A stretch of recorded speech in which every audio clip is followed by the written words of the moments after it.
Ladies and gentlemen, good evening and welcome back to our YouTube channel once again.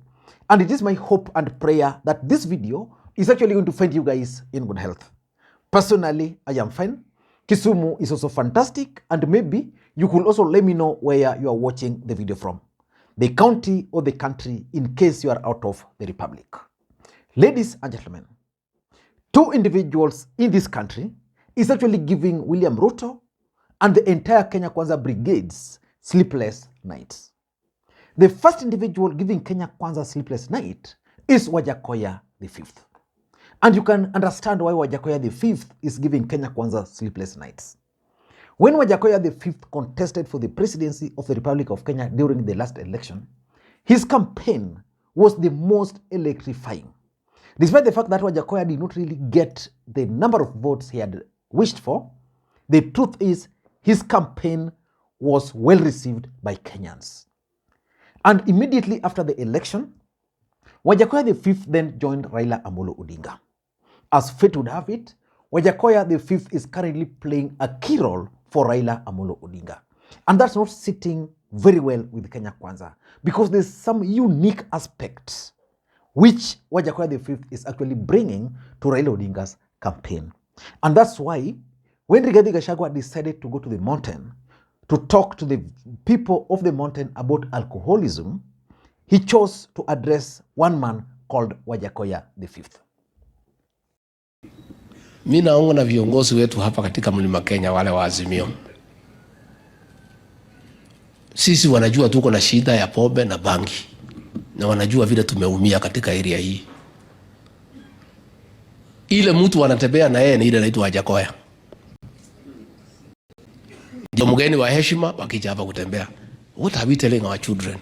This is a man who went on national television and said that bangi should not only be smoked, but encourage people to grow.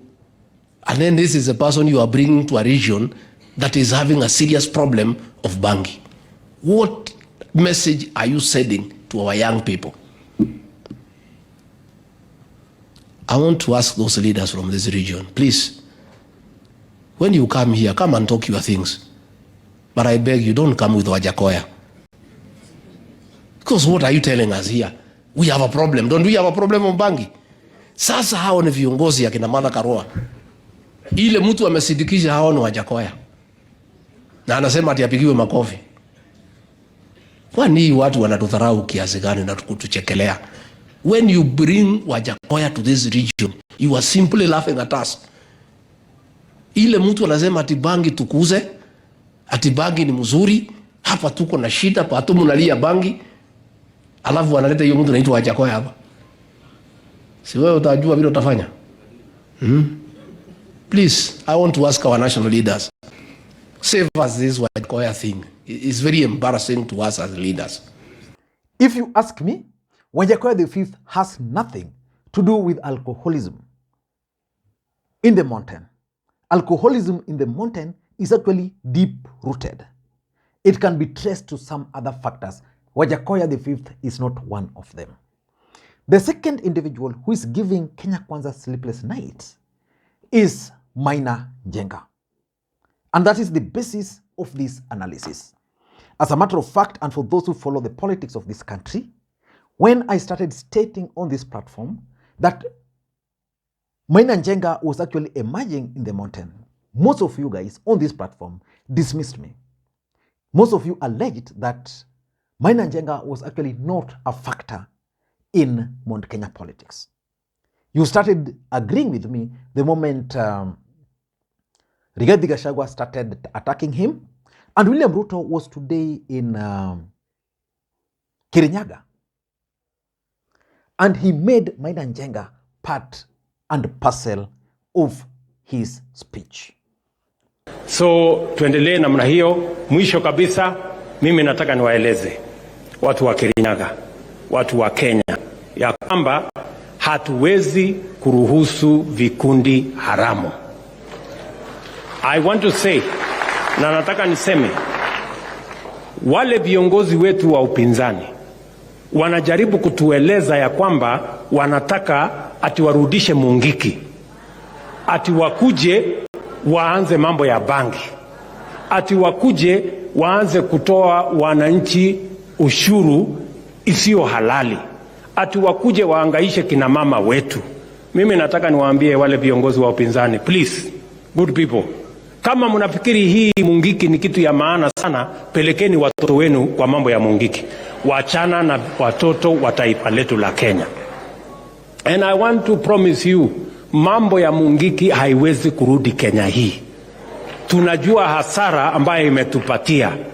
Tunajua vile vijana wetu wameangaishwa na haya mambo ya Mungiki. Haiwezekani. We cannot accept that in this day and age we have people who want to circumcise women, who want to engage in drug abuse, who want to engage in matters of, I don't know, illegal taxing of citizens.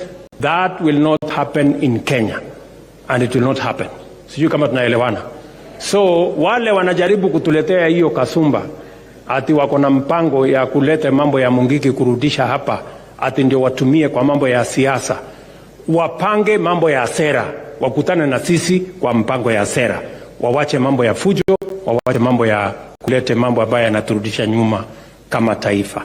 So if you ask me, that statement by William Arap Ruto about Maina Jenga is something which should worry Maina Jenga and his group.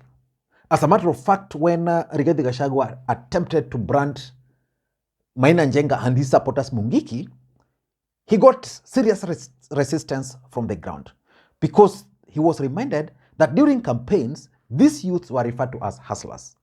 And now that they are supporting Maina Njenga, they were being referred to as Mungiki.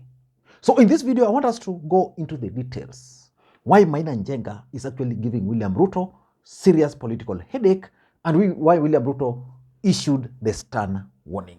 Before we do that, for those who are watching this channel for the first time, please take a second or two, click that subscribe button so that next time we produce a video like this, YouTube will automatically notify you. And to the subscribers, I want to continue thanking you guys for your continued support, because without that support, this channel cannot be where it is. Now, let us agree on one thing, that Uhuru Kenyatta made one of the biggest political mistakes in his life.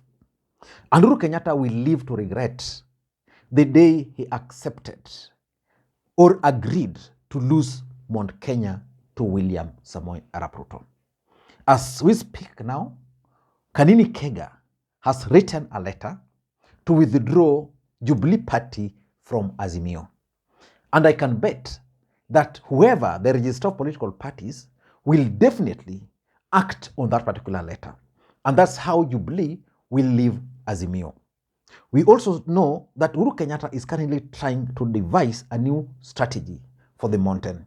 For example, currently, if you are keen, you've noted that Jeremiah Kioni is outside there, trying to move from point A to point B, but without much impact.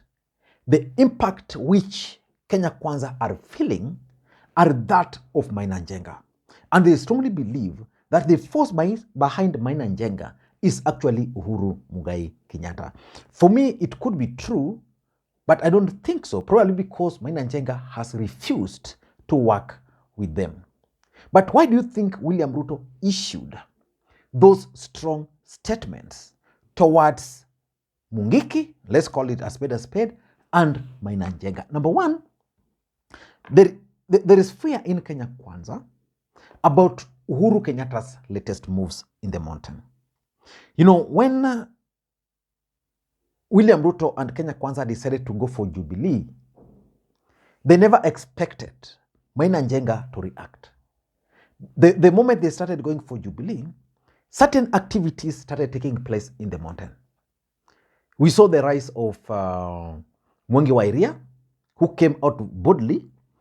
We saw Maina Njenga, who had actually started singing Mau songs.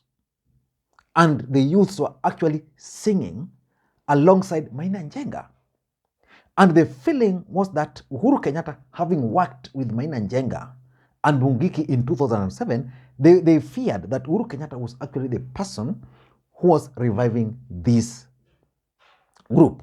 And that's why now they are coming out openly to start, for example, attacking Maina Njenga and attacking Mungiki. Remember, at some point, they even raided the home of Maina Njenga.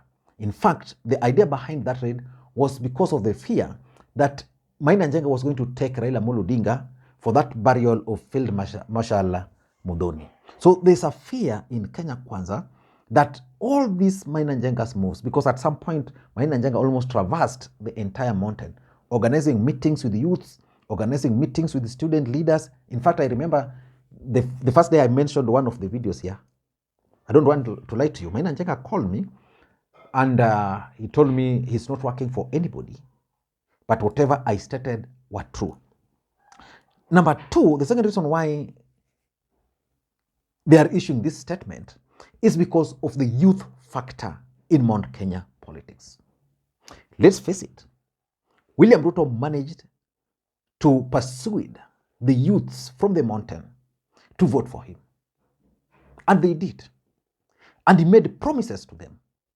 And none of those promises are being met. Like today I saw William Ruto and I really sympathized with him. He had a paper in his speech in Kirinyaga and he called out a name of a gentleman. Then he called another name of a gentleman. Akasema, oh, I was told sort out this gentleman. Probably he's going to give them jobs. And then at one point he asked the people there, because he was trying to persuade them to vote for, to support the finance bill. He asked them how many people are not working. And almost the entire hall stood up. So which means there is serious unemployment rate amongst the youths in this republic. And most of these people were now trying to lean towards Maina Njenga because they see Maina Njenga as a hope to them. Because of these youths, the truth is, William Ruto fear that if they were to follow Maina Njenga, then they will leave his side. Remember, in the last election, there was a strong feeling in the mountain that the youths were with Ruto, the older voters were with Uhuru Kenyatta. So if the youths who were with Uhuru Kenyatta, with William Ruto were to go, then it means that Ruto was going to suffer in a big way. And William Ruto would not want to lose the youthful voters. And in fact, the other reason why he probably is talking about this against this Mungiki and this group is probably he wants to now try to appeal to the older voters who view left differently. They don't really understand the intrigues behind Mungiki. And number three, in my view, I tend to think that Ruto is just trying to instill fear in Maina Njenga and probably issue threats to the followers, so that any youth who want to follow Maina Njenga will say, okay, the government has declared war on us. Remember how John Michuki dealt with the Mungiki during their time? It was just threats, arrest, and elimination. And the group was subdued. I tend to think that is the strategy which William Ruto is trying to use. Number four, in my view, it is also another strategy to clamp down on Azimio in the mountain. You see, politics is a perceptual game. Azimio were previously unable to hold any major political activity in the mountain.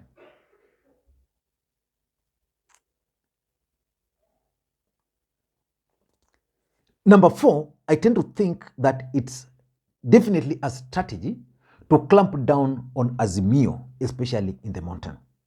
During the last election, Azimio could not attract massive crowds in the mountain. But Maina Jenga could go down there and attract massive crowd. I remember at some point, Maina Jenga went and invaded William Ruto's rally and he addressed his own rally within William Ruto's rally.